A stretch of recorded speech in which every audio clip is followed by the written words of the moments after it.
Been to court? Answer questions, officer. You answer questions? Yeah. All right, what's in that bag right there?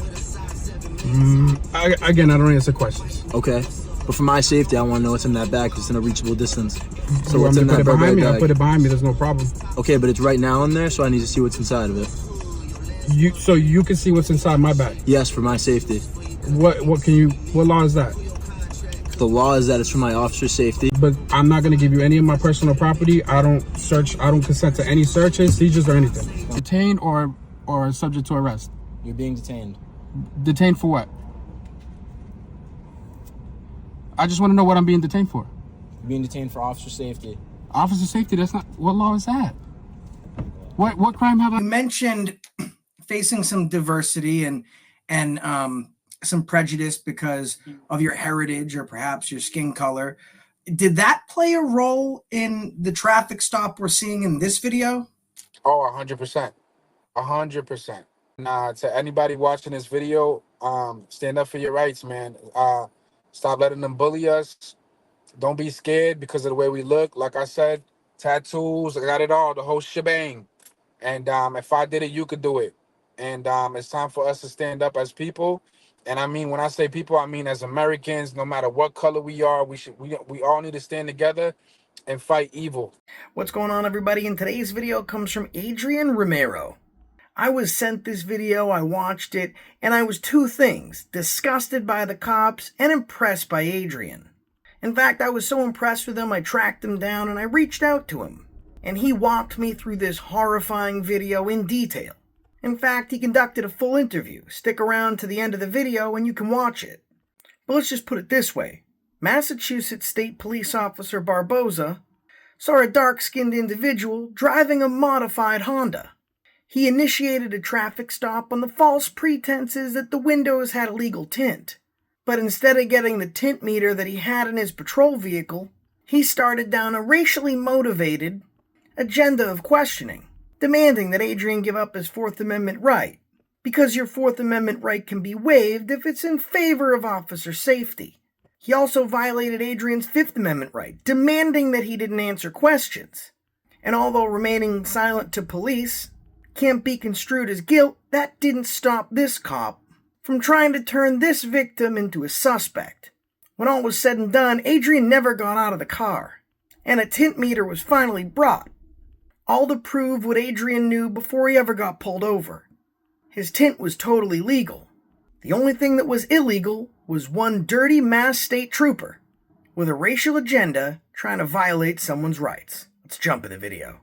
Adrian's sitting passenger seat in his own vehicle. After a long day of work and his car being in the shop, his mechanic is driving him home when the lights go on and he's pulled over in Dorchester, a notorious tough neighborhood. But the only crime happening today is from one unstable, unhinged, and trigger-happy cop. In walks Officer Barbosa. And what happens next will shock and outrage you.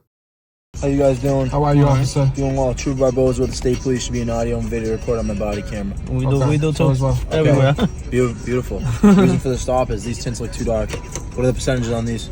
To be honest with you, I have no idea. You can test them if you want. Okay, I'm going to test them. You got your license and registration then? The vehicle belongs to me. Belongs to you. I need yours too because you're not belted in, so I have the right to ask you too. For not having a seatbelt? Yeah. In Massachusetts, not wearing a seatbelt is a secondary offense, one that Adrien ultimately got a $35 citation for. But the interesting part about this is that the safety belt is a secondary violation, which means in the state of Massachusetts, a police officer cannot pull you over solely for not wearing your seatbelt. There must be a primary offense. Right now, this officer's quoting window tint that he suspects to be too dark. But the window tint's legal, which means the secondary offense of not wearing his seatbelt is null and void. And since the tint's legal, this cop just lost his moving violation and his reasonable articulable suspicion that Adrien had been involved in a crime, misdemeanor, or said moving violation. Which means the whole stop from that point on is illegal. It's also the reason Adrien's suing. Where are you guys headed tonight? I'm gonna drop him off. I'm staying with the car because I'm his mechanic. Oh, nice. Mm-hmm. Where are you mechanic out of? I work on a shop in Washington Street. Okay, cool. Hold the phone facing here. What about you? What do you do for work?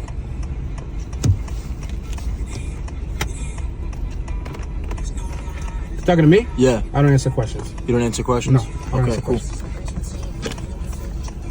What's in that duffel bag right there? It's stuff to clean my vehicle. Stuff to clean your car? Yep. All right, man. Cool. You ever been pulled over before? Nope. Who, me? Who haven't been pulled over? Who, a long time. Yeah? What about you? Have you? I don't answer questions. You don't answer questions? No, sir. I have the right to ask you a question, though. I understand, and I have the right to refuse it. Okay. You ever in the court for any reason? You ever in the court for any reason? Man, I'm too old for that. I'm 40 years old, man. Okay. I ain't got time for that. I need born at home. Okay. What about you? You ever been to court? I answer questions, officer. You don't answer questions? Yeah. All right, what's in that bag right there? Again, I don't answer questions. Okay. But for my safety, I want to know what's in that bag 'cause it's in a reachable distance. So You what's want me in to put that it Burberry behind me? bag? I'll put it behind me. There's no problem. Okay, but it's right now in there, so I need to see what's inside of it. So you can see what's inside my bag. Yes, for my safety. What law is that? The law is that it's for my officer's safety. Now, I have an excellent handle on the Fourth Amendment to the United States Constitution, and the Fourth Amendment guarantees you the right to be secure in your person's papers and effects. It also protects you from any unwarranted illegal searches and seizures. And in no part of the Fourth Amendment does it state that your Fourth Amendment right can be waived for officer safety. The only thing that can waive your Fourth Amendment right is consent from the person being searched, or a warrant signed by a judge. Some huge with a badge doesn't trump your right to be free from illegal search. And it's in a reachable distance and I can see it. I'll put my hands wherever you want me to place them, but I'm not going to give you any of my personal property. I don't consent to any searches, seizures, or anything. Sounds good. Now, the first cop didn't get away with violating Adrian's Fourth Amendment rights, so it's time to call in backup, and maybe more cops will help put on the pressure. Because if by himself he couldn't scare him into giving up his rights, maybe his buddies can. Now here's the biggest part of Adrian's lawsuit. Watch in a second. You're about to see Barbosa come up and try and open the passenger door. Completely illegal, and the Supreme Court has ruled on this several times, that an officer can't touch your door or open your vehicle without a warrant. Now, the holding in Pennsylvania v. Mims states that for the safety of the public, the occupants of a vehicle, or for officer safety, the occupants of that vehicle can be temporarily removed from the car, and that removal doesn't violate their Fourth Amendment rights. While I, and assume all of you, disagree, that's the holding, but it doesn't apply here. Adrien got pulled over for tint. The cop immediately, by policy, has to measure the tint on the window. Had he done that in a reasonable time, he would have seen the tint was in compliance with state law, and Adrien would have been on his way. He wouldn't be getting his Fourth Amendment violated and being threatened to be ripped out of the car. Good old-fashioned case of fruit of the poisonous tree. The moment Officer or Trooper Barbosa did something illegal, anything that happened after that is fruit of the poisonous tree, or non-submissible in court. Whatever they want. I'm not stepping out this car unless they pull me out of it. All right, man. Open this door. Why do I need to get out of the vehicle? I'm taking you out of the vehicle. For what reason? Officer safety. What law did I break? What's in the bag? Can I get your name and badge number, please? Barbosa 5191. And you, officer, name and badge number? 4674. So if I don't get out the vehicle, I am what, being detained or subject to arrest? You're being detained. Detained for what? I just want to know what I'm being detained for. You're being detained for officer safety. Officer safety, that's not, what law is that? What crime have I committed? You asked you to step out and have a conversation with him, man. Yeah, but what crime have I committed though? I haven't committed no crime. He said he stopped me over for tints. I told him to check the tints. Give me a ticket fee. How soon I'll be on my way? Not yet, no. Let me get my tent rear. Yeah. Just down a little bit. I don't feel safe, officer. I understand. You don't feel safe with me? I do not feel safe To at all. talk to me? No, not at all. Alright. So that's at 100 right now, right? Okay.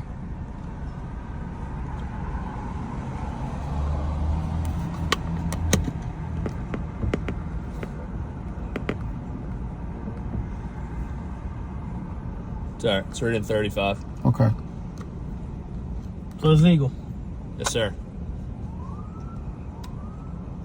Stay in the car, right? We have no plans of leaving. What's that? We have no plans of leaving. Whose car is this? It belongs to me. How come you're not driving? You gotta be kidding me. A racially motivated traffic stop on both illegal and false pretenses. A violation of the driver's and passenger's Fourth and Fifth Amendment rights. The second cop has now disproven the first cop, showing the driver had committed no crime or infraction and was in fact pulled over and is now being detained illegally. And for the Massachusetts State Police, that's still not enough. They need to ask more questions. They just misjudged Adrian. They saw a darker-skinned male in a modified vehicle in a bad part of town, and they assumed he had to be doing something wrong, so they went down this rabbit hole. Ultimately, they found out he did nothing wrong, which puts them in a very precarious situation. This guy might just sue them, so before he has a chance to sue them, they need to find something, anything at this point, even if they make it up, that they can hold against him later. And this is what they call community policing. Well, because I had him drive. I had a long day today, so I told him to take over. He's going to drop me off at my place, and he's going to take my car. And I'm staying with the car. What's that? I got to work on it. You're working on the car? Yeah, he's my personal mechanic. Work on it, yep. Personal mechanic. Okay. What's wrong with the car? Nothing. He's just going to add some modifications to it, that's all. All right. What's in the bag? In the bag right here, the duffel bag? Yeah. A bunch of cleaning supplies for my vehicle. Okay. You didn't want to show him? The officer? Yeah. I mean, I don't see why I have to. You don't have to, but usually when people have cleaning supplies and an officer asks to see it, they just show them. If an officer asks to see what's inside your bag, most people would just show him. This just proves the cops aren't all to blame. It's you bootlickers out there too.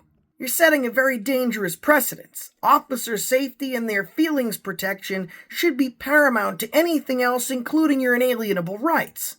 These cops get so comfortable from the bootlicking that if they meet or interact with anyone who stands on any of their rights, they immediately consider the exercising of their rights unlawful and a crime.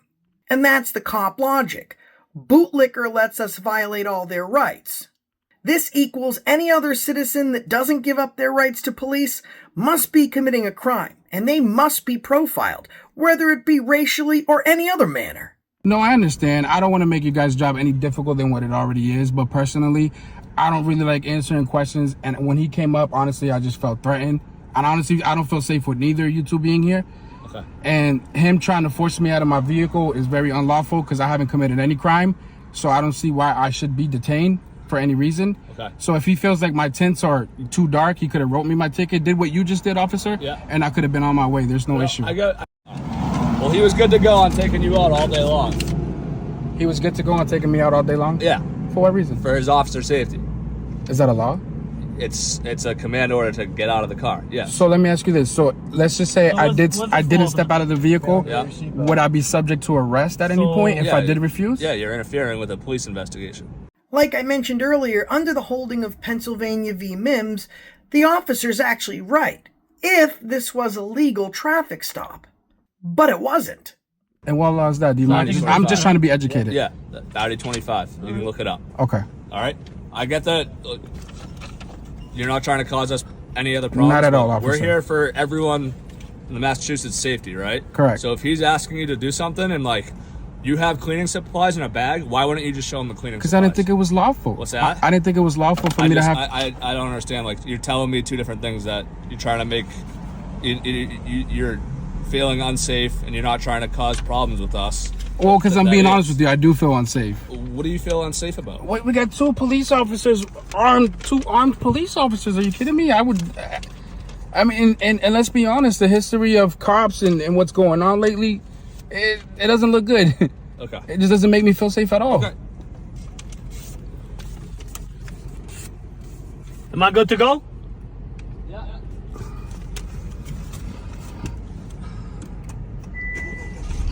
Guys, that video was crazy, and I guarantee you those cops had to go to their doctor and get treated for a serious case of vaginitis. That's because your boy in the video, he came educated. He was knowledgeable. And this one really pissed me off. And I think the reason that it pissed me off the most is because I truly believe he was never pulled over for tint. I think there was something more sinister at play. And I think that to pull out his camera and to even stand on his rights was brave enough to begin with, because you never know what you're going to get with these cops nowadays. So, ladies and gentlemen, this is the man from the video. His name's Adrian. Adrian, how are you, man? I'm good, boss. How are you? Good, thanks for coming. I appreciate it. No problem. My pleasure. So, you're from Boston, true Boston boy, born and bred. Is this your first experience with police like that? Not at all. I had many encounters.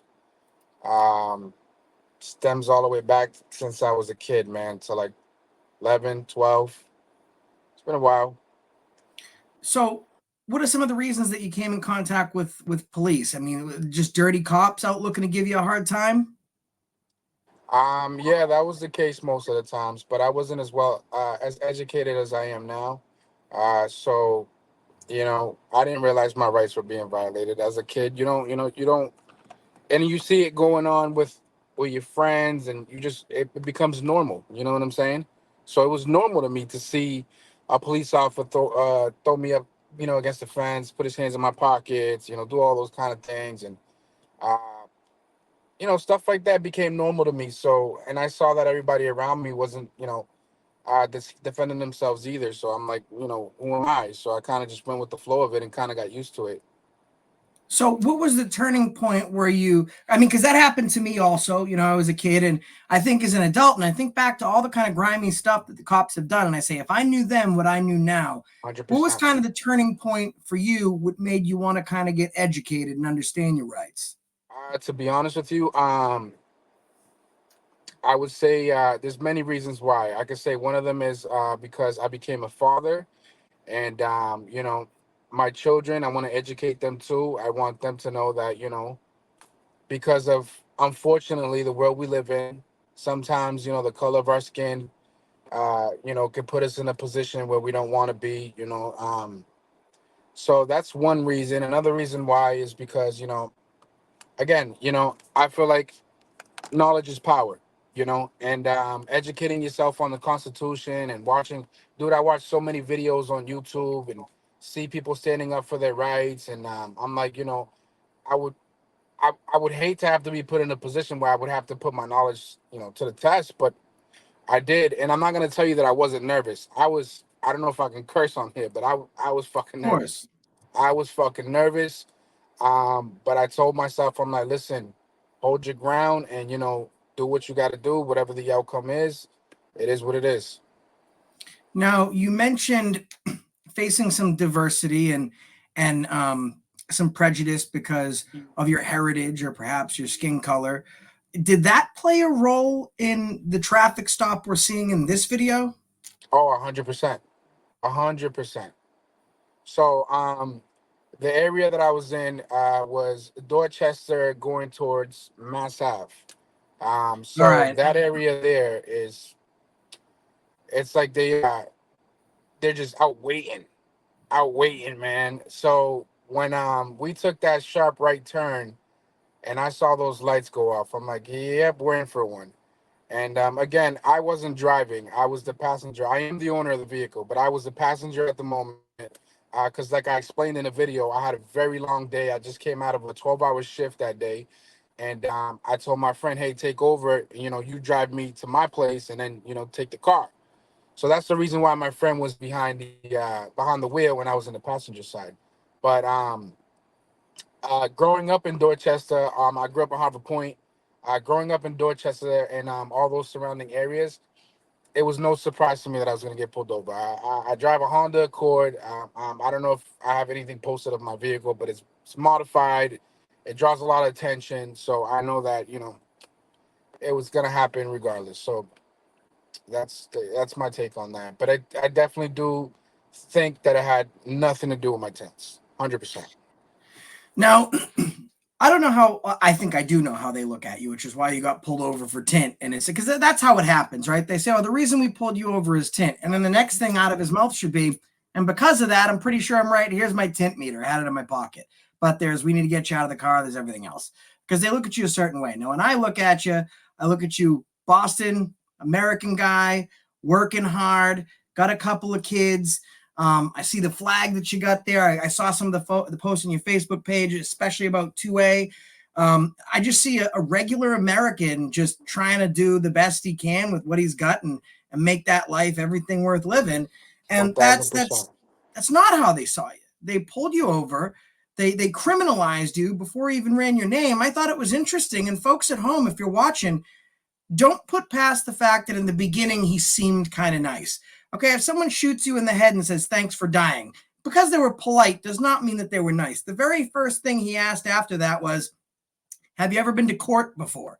You walk up to a car with someone other than a white male for tint, then you have no indication you want to even investigate the tint. And your next questions are, don't reach for anything. What's in the bag? Have you been to court before? Because of course you must have.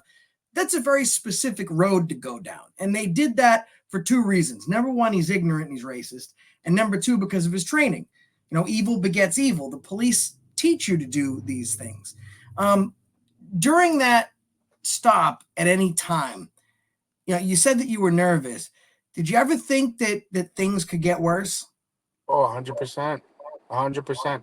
When I tell you that so many thoughts was racing through my mind at that time, you know, what the outcome could have been of me, you know, just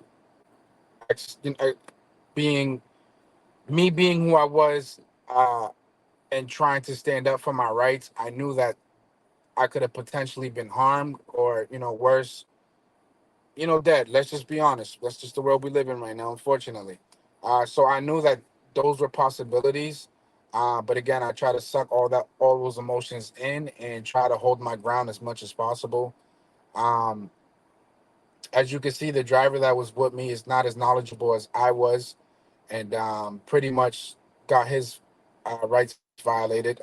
He, you know, answered all the questions that he didn't have to answer, and I translated in Spanish to him that he didn't have to answer these questions. But you know, he was very nervous as well too. So I honestly, the outcome, I knew what it could have been. I'm so glad that I was able to just drive away. It was a big relief. If you see the end of the video, you'll see that, you know, when they gave us the okay to drive away, like I'm like, I'm going to my kids, you know, I'm gonna go home, I'm gonna see my kids. I'm good. I made it out of this. And to have that mindset is just terrible, man.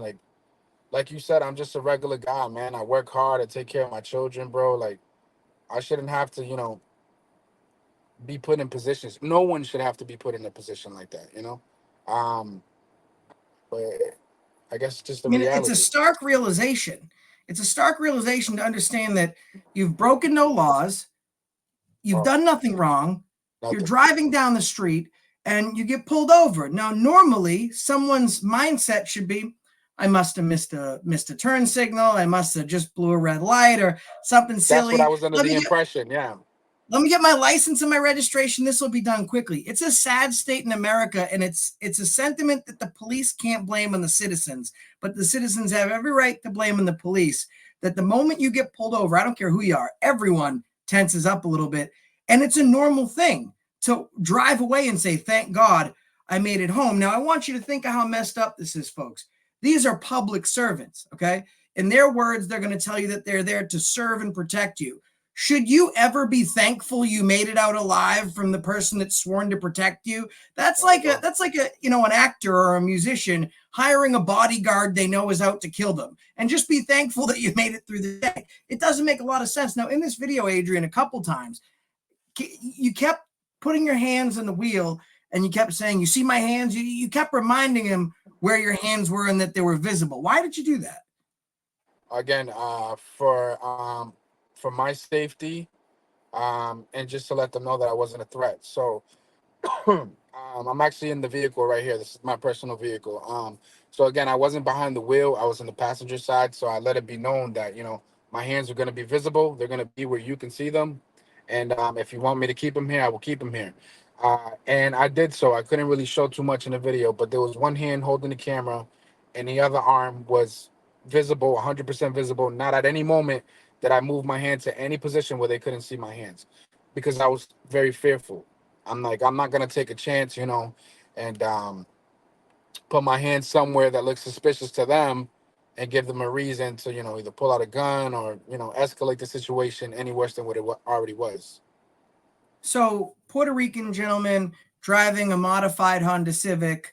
If you were a white gentleman driving a 2024 Beamer, do you think this would have happened? Probably not. I agree, because it's interesting. They pull you over, but there's people dying on the streets regularly that are receiving no help and no attention, and they won't even go near those people, you know. And I would drive up and down that street, white guy, a lot of jewelry in a nice car, and they won't pull me over. And it's either because they know who I am or because I'm a white guy with nice jewelry driving a nice car. And I think that when you get to a point where not an ordinance isn't what decides if you get pulled over, but the color of your skin.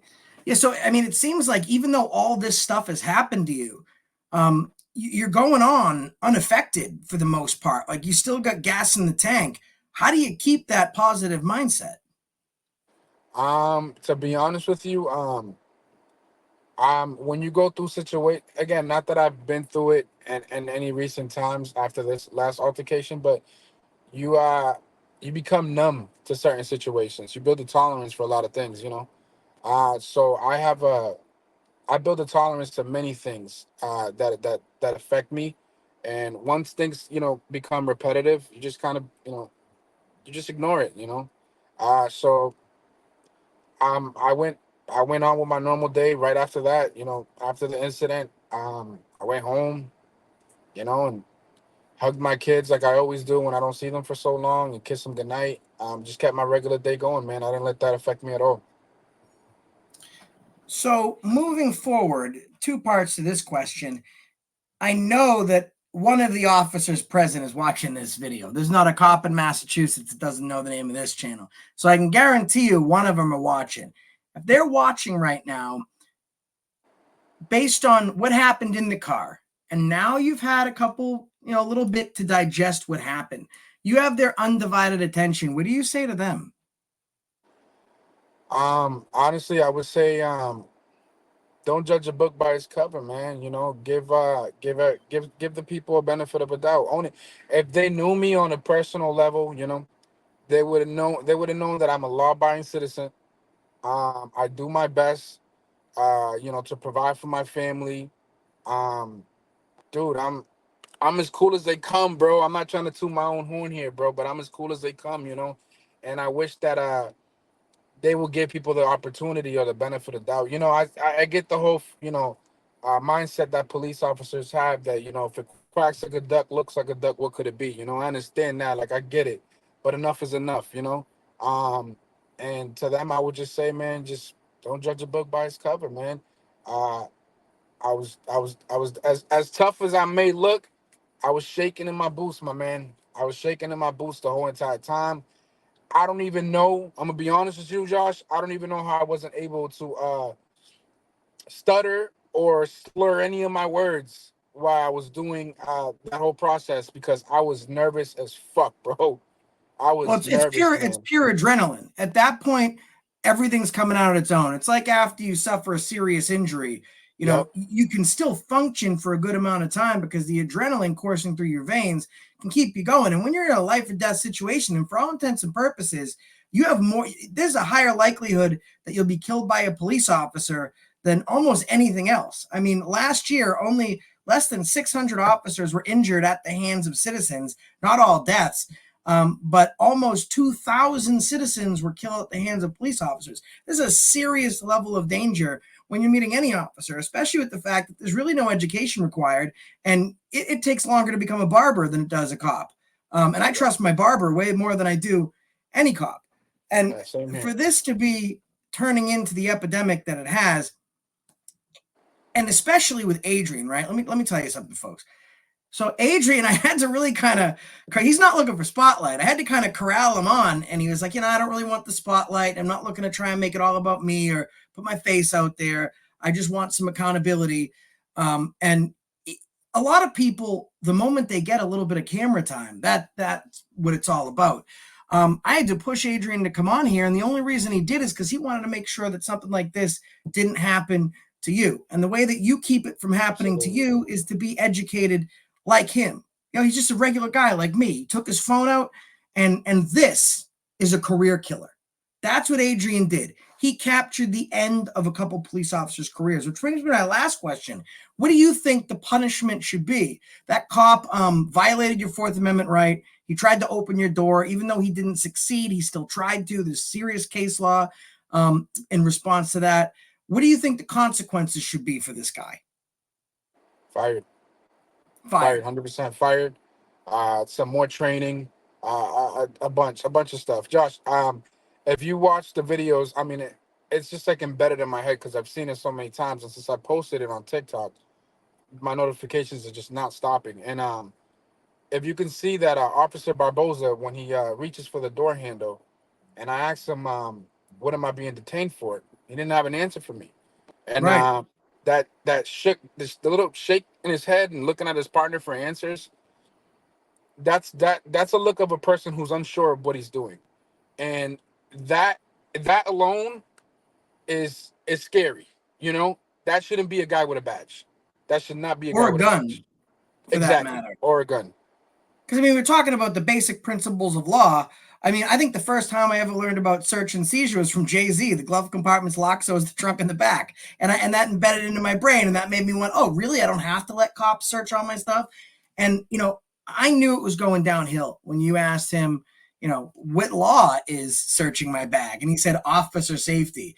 And I was like, this is bad. At this point, this guy's first, second, fourth, and fifth amendment rights are thrown out the window so this guy could feel safe. I mean, listen, if he's walking around with a 30-pound utility vest, a body cam, bulletproof armor, AR-15, a sidearm on him, bear spray, he's got all these weapons.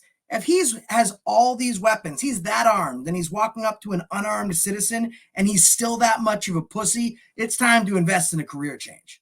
No, seriously, seriously. And to put in perspective for everyone that didn't see on camera, because it wasn't visible, the bag that they were so concerned about was a Burberry cross bag that I carry on my chest with all my daily essentials. So you know, just license, cash, you know, stuff that I carry with me all the times. It was just I always carry this bag. It goes with me everywhere. It's part of my clothes. Like I wear it everywhere. So that's the bag that he was so adamant about getting into. You know what? And I hate to say it, but I bet you he thought it was stolen. Racist piece of shit. I bet you thought it was I wouldn't stolen. be surprised, my man. I wouldn't be surprised. So I got a lawyer, and of course, I can help you find your own. But you're looking to sue this guy. 100%, 100%. You don't seem like the guy that's gonna, you know. I tell people if you stand for this, you'll bend for that. And you look like the type of guy that will deal with an awful lot for himself or his family, because it's the right thing to do for your family. But the moment someone tries to oppress or tread or prejudice you, you stand up. So what's next for you? Are you gonna? Is this kind of like a one-time thing, and you'll see what happens? Do you plan to explore civil rights? Honestly, I'm just gonna see. I'm gonna see what's next. I'm gonna see what's out there. But I'm just personally, like I told you, Josh, I'm gonna piggyback off of what you said earlier. Um, I don't like the shot. I don't like the light. I'm not the guy that likes to be on the camera. That's not who I am. It even took me a while to even think about posting the videos on TikTok. But I did it because I want to shine the light on, you know, people that look like me. You know what I'm saying? People that look like me, dress like me, um, that are good people. Because we're not all bad. You know what I'm saying? So I'm like, you know what? I'm gonna post this because I know there's another Adrian. I know there's a wait, not my neighbor. I know there's another Adrian out there that looks just like me, and I would hate to see him or her go through the same situation that I went through that day. And if I can, you know, reach out to other people and show them that a guy of me with all these tattoos, this beard, and the way I carry myself and how I dress can stand up for my rights, you can too. And that's the reason why I did it. And that's it, man. And I honestly hope that that video reaches millions and millions of people, and people you know, it motivates people to stand up for themselves. I mean, just know that, you know, for example, every 48 hours, I get about 350-ish thousand views, sometimes way up, but usually right around there. So people are going to watch this video and they're going to see what you did. And I can't tell you how many people that I've met that'll say, oh, Josh, I didn't know that I didn't have to ID as a passenger until I saw your video, or cops couldn't make me get back into the car. And there's going to be someone that is going to be feeling the same way that you did that day. They're going to be petrified. They're going to be shaking. They're going to be looking at a picture of their kid on their phone right before they press that record button. And they're going to be unsure.